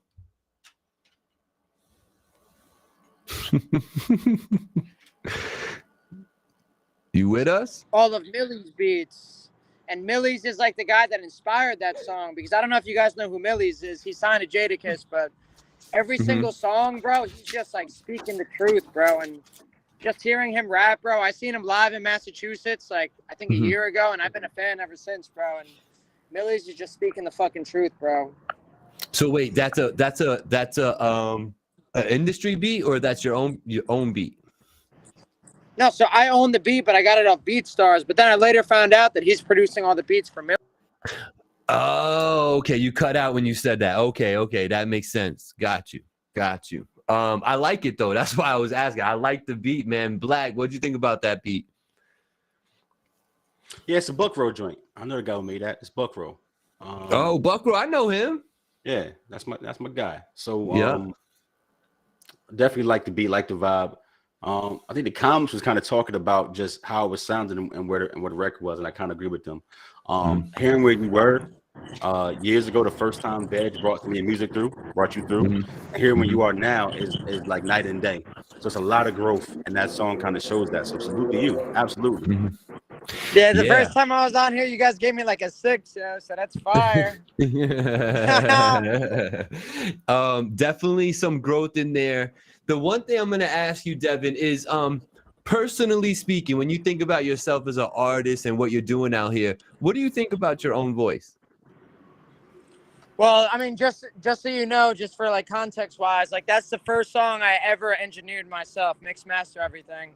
But okay. My own voice, man, I mean, I like it, bro. I think we all got unique voices, bro. And I'm big on voices, bro. Like, I'm a huge fan of Dave East just because of his voice. I'm a huge fan of Jadakiss just because of his voice. So, I mean, I think I'm growing, bro. I think when I first started rapping, like, I didn't mature into my voice. But now, slowly, I think I am. I think I'm growing into my voice. Right. The one thing I'll tell you, and this, this is 3 the hard way, Devin, and so this is all meant to be constructive. I want to give you the more bird's eye view of your stuff and your music and your artistry rather than the close up, because you're always going to see the close up. You know what I'm saying? But I noticed that on every single track I've ever heard you on, you consistently double your voice up, and it's always noticeable. Like I know that there's a double track. Bro. You know what I'm saying? You're right, bro. No, you're 1,000% right, bro. I do that. And people do that because they don't really like the way their voice sounds on the one tape. That's 1,000% why I do it, bro. So like, if I were you, obviously you can write bars, bro, and you know how to flow. I would get with like a vocal instructor and really find out where your true voice is so you can get that shit off in the studio. Because you have everything else, bro. You got the ideas. You still got the actual desire to want to put stuff on paper and produce it and hear it and share it with the world. Don't take that for granted, bro. I lost that. That's why I don't rap. That's why I'm not out here killing all y'all right now. Because I'm telling you right now, you go back 15 years, I'm murking all y'all. Black, Ice, everybody's getting murked out here. You know what I'm saying? Like, there's none of y'all that was going to sit in a cypher with me. Y'all could ask my people. None of y'all was sitting in a cypher with me. What you say, Gabe? None of y'all was sitting in a cypher with me, okay? But you got the gun out. but listen. What you say, Gabe? What you say, Gabe? I love Black. Talk to me. Go ahead. I was coming with bars, not guns, and I was taking your head off. But listen to me. Got you. Go ahead. You know what I'm saying? I lost that, Devin. You know what I'm saying? And that's just being real. You know what I mean? So don't take that for granted. So while you still have that desire to do it and you really want to do it, and now you have so much access, you got Veg, Chic Luch, spend the time and go to a vocal coach, bro, and learn where your comfort zone is with your voice, especially your recorded voice. And I bet you any money, bro, you do that and it's gonna pop. Nah, I really appreciate that, bro. And you're the first one besides Veg, because he's an engineer, but no one else has noticed that, bro. And I double that shit all the time because I don't like how my voice sounds regular. Right. No, I haven't. My bad, bro. So, Black, what you want to add something? Yeah, nah, man, you got to listen, you hit the nail on the head, right? Doubling is definitely, I'll give you my perspective on it. Outside of the reason and why you do it, it's something that music don't really do no more. Not in that sense, right? Like you'll hear it used sparingly to kind of accentuate something, right? So like on a double, like on the end of a verse, end of a bar, right? Maybe it's on the hook, for emphasis. For emphasis. But a double main vox don't really happen anymore, and hasn't happened since like, early 2000s. That shit kind of went away. So whatever you feel about your own tonality, brother, you got to find whether that's going to a vocal coach like he's saying, or just in the engineering, right? Because I can make you sound however the fuck I want you to sound without you needing to resort to doubling. I can beef up the bass. That's a great point. Yeah. That's a great point, Black. You can engineer it so that it is fuller or whatever you're looking for out of it. I'm sorry to interrupt, but you're totally right. That's a great point. My rap voice is not my talk voice, and if you listen to my music, everybody knows this, right? I sound completely fucking different, and it's not because I use autotune, because I don't, right? I just sound way different. I rap higher. I rap like this. I'm more like this, and with the right EQ on it, my voice sounds like at a higher pitch with the clearer tonality, and that's how I'd like to sound. And when people mix me and master me, I tell them, don't ever put my vocals in between the track. I don't like to sound like I'm on the same level as a track. I always want to be a little bit above the track. That's my mix. Everybody shouldn't be mixed the same. Everybody shouldn't be handled the same. And everybody damn sure ain't equalized the same. So whatever thing you're hearing in your voice, I would say attack it from different ways. Right now, you've been using the trick of doubling your vocals to get a sound you like. Sit with an engineer and have them manipulate your vocal tone to something that is appeasing to you. And you'll also find that that gradient changes based on the type of track, because sometimes certain kind of beats you do need to sound more raw, or some tracks you do need to sound more hollow. So it won't even be a consistent kind of EQ across the board. So I would tell you, lean into engineering outside of a vocal coach telling you how to sound. You decide how you sound. Work with somebody who can make you sound that way, and then make sure you have gradients based on what kind of music you want to put out. Chris Rodriguez says, I don't know if you know John Eldridge, but like, I do. It's my guy. I've known him for 20 years. He started recording me, and I told him, I was like, bro, every time I went to the engineer, I would double my vocals. Like, what do you think I should do? And he's like, bro, like, don't do that. So the new tracks coming, like, they're not doubled at all. They just have one main vocal, and they're doubled on the chorus. That's it. But yeah, hell yeah. Chris Rodriguez has this to say. He says, it's a nice track. I don't feel the emotion from him, though. It's a painful track, and I didn't get that. Definitely relatable track, though. So I think he's just, and that can come with the doubling up on the vocals too, because you lose a little bit because it's always so strong. You lose the feeling with it, right? Like if I'm yelling at Black right now, my voice is gonna crack. You know what I'm saying? And when I start going in and I'm yelling and I'm acting a fool, my voice is going to go up and down as I'm doing that. You know what I'm saying? So as you're telling this story of pain, there should be some parts where like you barely got it out. You know what I'm saying? You're so right. You're so right. You know what I'm saying? Like Eminem does something very well. And I don't mean to bring up Eminem because it's AK-40 Devin. That's not what I'm doing. But the way him and like a Kendrick Lamar and a Busta Rhymes, the way they use their voice as a part of an instrument on the track is uncanny. They're like the best at it. You know what I mean?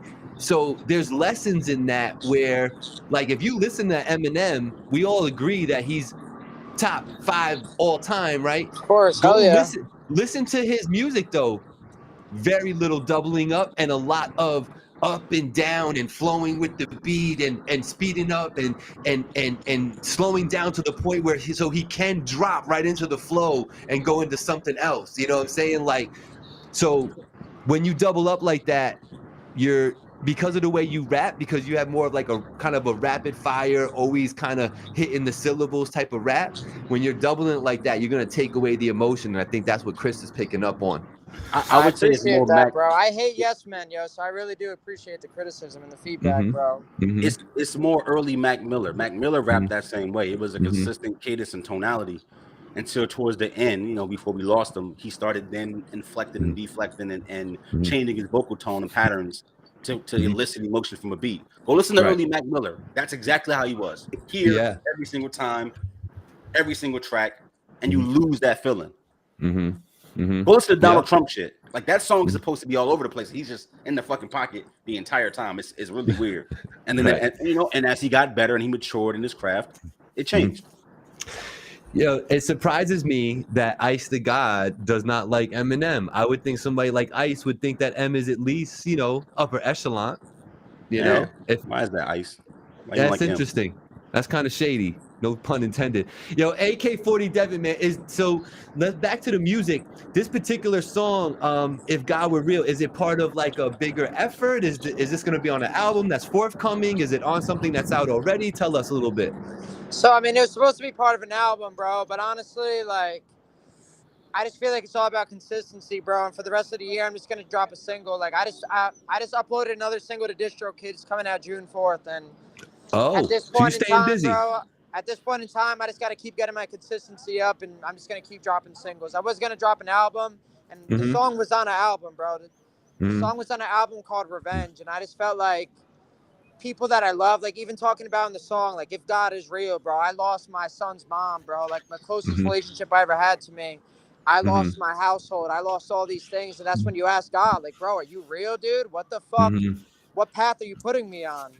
Right. And right. You know, I made the concept revenge because for me, success is the best revenge. But other people's revenge on me isn't success. Other people want to get revenge on me by sabotaging me or being violent or being aggressive or hurting you just somehow. doing like spiteful shit. So from this point on, man, I'm just gonna release singles, bro, for the rest of the year. AK-40 Devin. You know what? I subscribe to that right there. And I think that's more useful. Look at it this way. If you were going to make a legit album, it's going to be between 10 and 12 songs, right? You break that up over a whole year, that's one track a month. I think the way music is consumed now, you might as well drop it that way because like I just told Black before, albums only live for about 4 to 7 days for me. Yeah, isn't that true? Yeah, that's crazy, yo. And I'm not alone. You know what I'm saying? So if you put out a dope single, I'll tell you what, my playlist is where it's at for me. Because I put things into my playlist and then I got all the one-offs that I like. And if I run that, I'm in good shape. And don't think that Ice to God, Blackout, Remy, Wavy Wild Boy, AK's not on my list because y'all are on my list. But you're mixed in with Eminem, Jay-Z, Ransom, RJ Payne. You know what I'm saying? Like, that's where it is for me. So I think it's smart to just take a whole album and just break it up over a year and just constantly be in their face with one song. That's all you're going. I'm not asking you for a lot. Just listen to one song. I think it's a great strategy. So salute to you. No, thank you, man. And bro, with that being said, like I had 15 songs done already, mixed, mastered, everything with John Eldridge. Like, bro, a lot of these songs moving forward, bro, they're not doubled on the verses. But like when I take those 15 songs and I release one for one every other week, 2 a month, bro, that leads me to the end of the year, bro.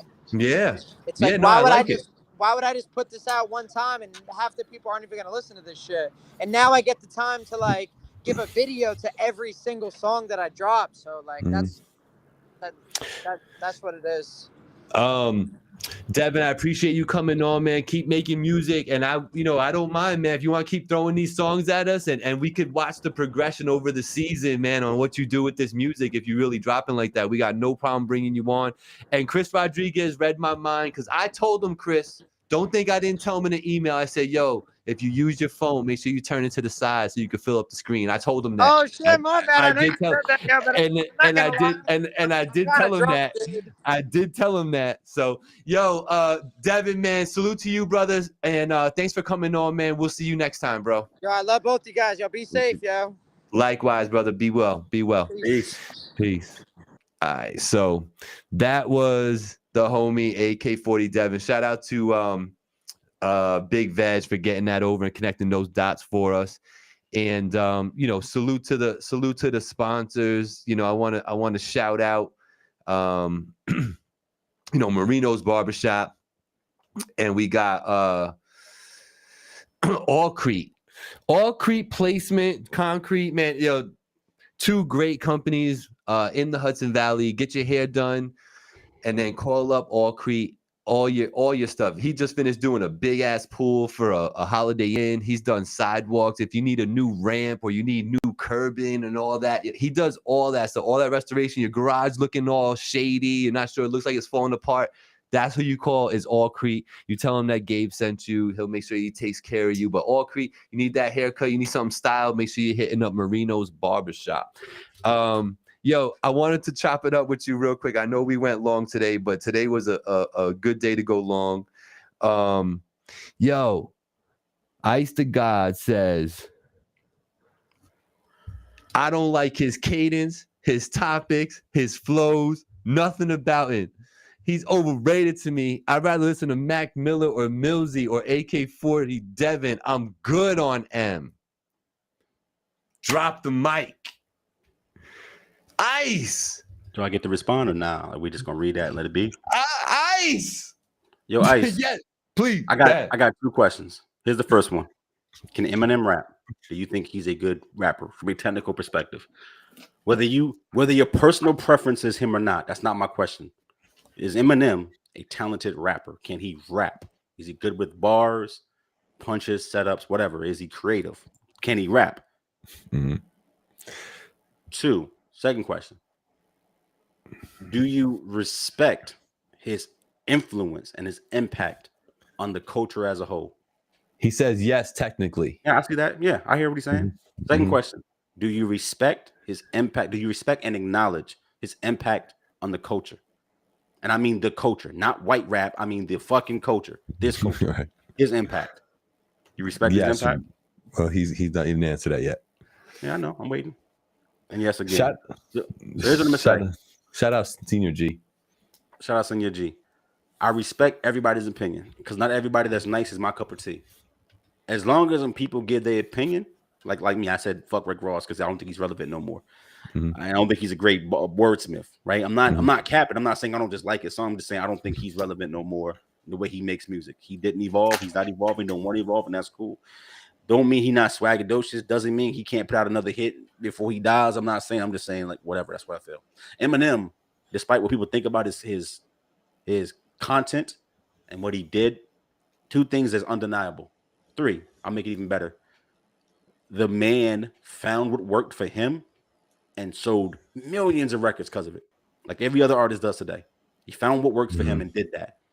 2, he can out rap from a technical perspective almost anybody walking this earth. I don't care who you like or why you like them.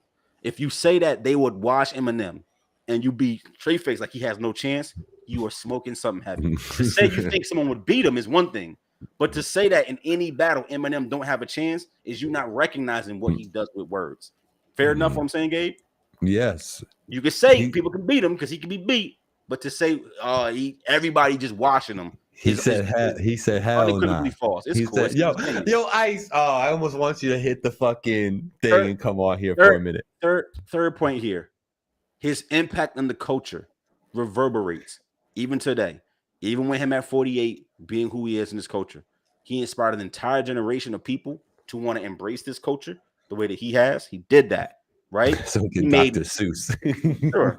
He made fast rhyming a standard people tried to shoot for a while. Remember that game? Remember that era? Like Twister and all them guys, and that whole subculture of really fast rap. Obviously, Bone did it, but when M was doing it mainstream, there was a whole swelling of artists who started doing that, and you got lots of tapes, and you got different artists with the fast rap as the bar to rhyming because Eminem was rhyming so fast. People thought that Busta did it too. Like I know that, but I'm saying is the mainstream. It became the bar. Yeah, it's not the best example, but I totally get where you're coming from. Because you had your Misters and your Mysticals and your Twisters, you know what I mean? Like they were really the pioneers of that. Tech 9 is like crazy with that. You know what I mean? I think M would tell you he got his inspiration from Tech 9 when it comes to rapping fast words and didn't say he inspired. See, y'all when y'all hear conversations. No. I said that he made that the standard. No. I get it. I need to rap fast to be good.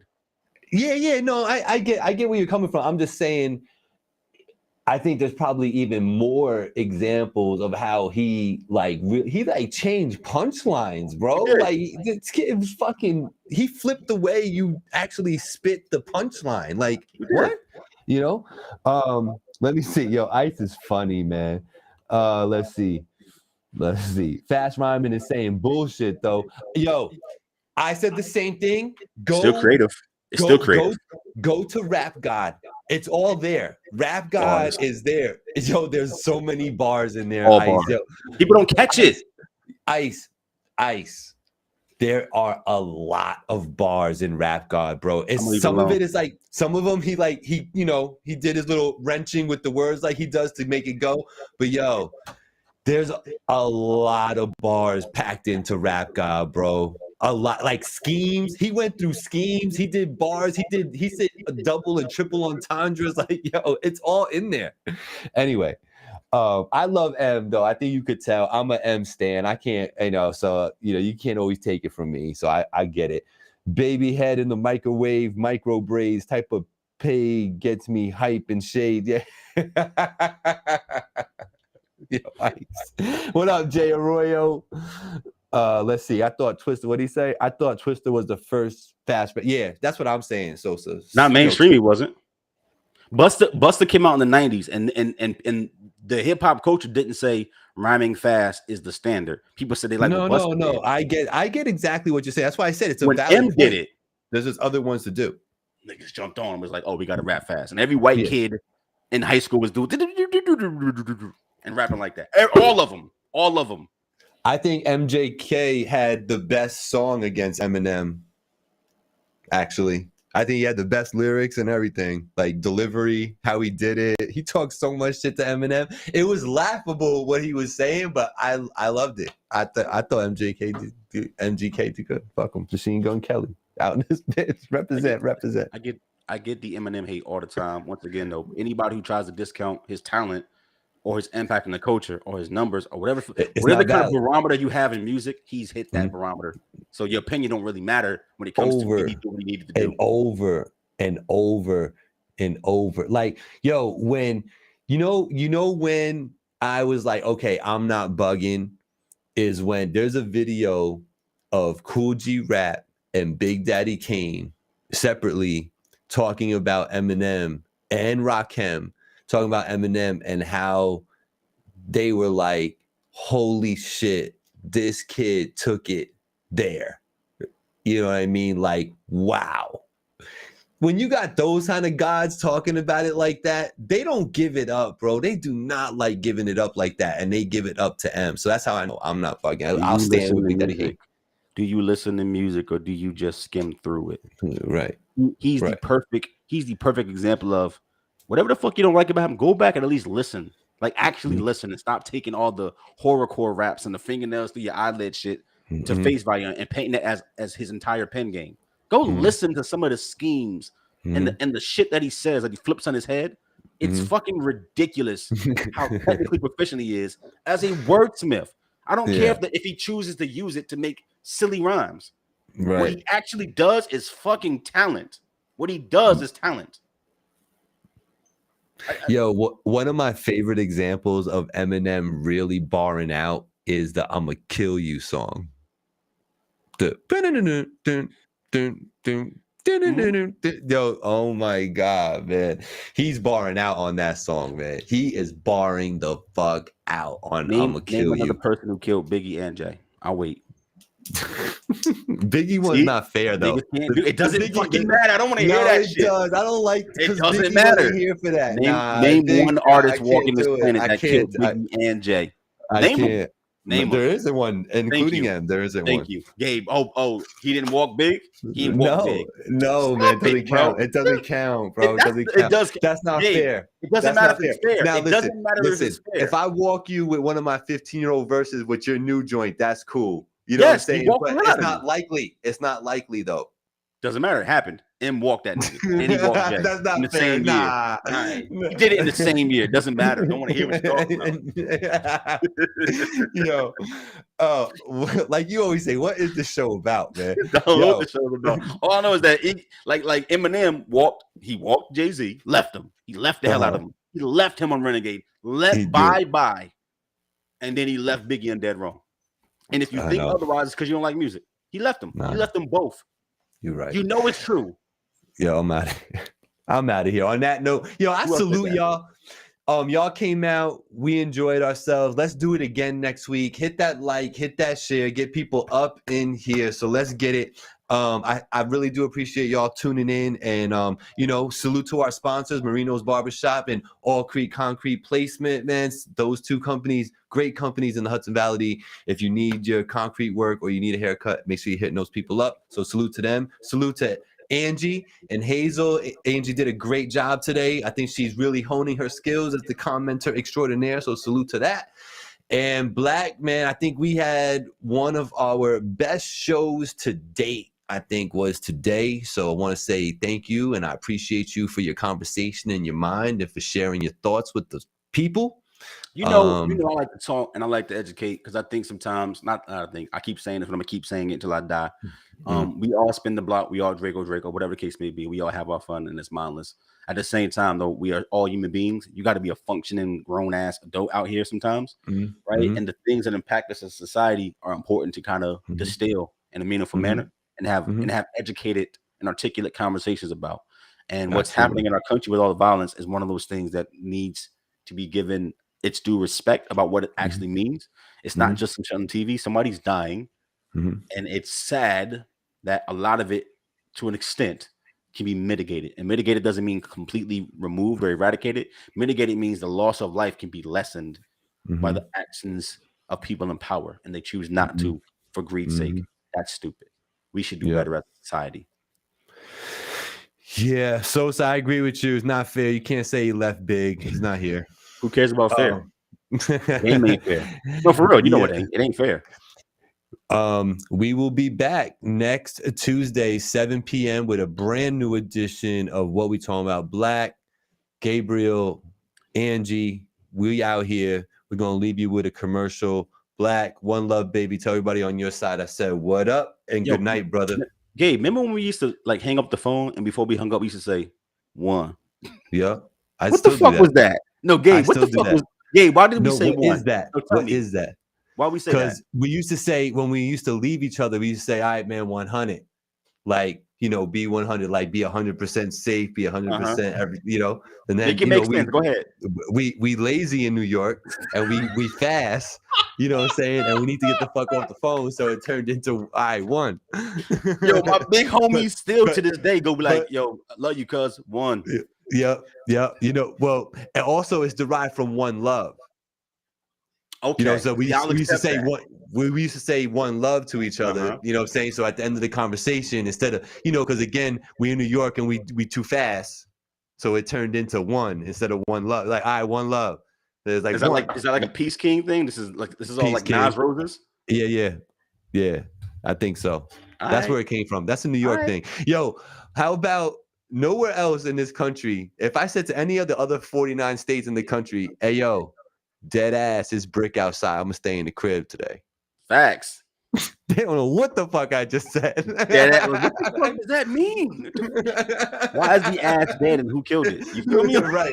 And you live in a crib? Like, No, I love it. Listen, New York. Yo. Cuz talking about some shout out Brooklyn Waitley. Yo, cuz don't do that. Cause listen, BK still be like one every comment. Bro, listen, bro, Gabe, bro will see you in person and talk to you. It can be brief. Like, yo, let me get a light. Give him a lighter. Light up a cigarette. Appreciate it. One. Nah, that's not how I use it. I use it to get off the phone. All right, I'm with you. It's 2022, y'all. I'm gonna start saying two instead of one. But two. Yo, last word from our sponsors. Y'all have a great evening. We will see y'all next week. Yo, Black, good night, brother. One. Marino's Barbershop, located in the Marshalls Plaza in Poughkeepsie, New York, right on Route 9, open 7 days a week. Contact them today, 845-454-7226 for all of your hairstyling needs, and let them know that Gabriel sent you from Finally TV. Again, it's 845-454-7226, Marino's Barbershop. All Creek Concrete Placement LLC, serving Hudson Valley, New York, with a wide variety of services, including installation and repair of driveways, garage floors, patios, sidewalks, walkways, and stairs, stamped concrete, color, seal, and epoxy. All Creek is fully insured, 27 years of service. Contact today to get your quote.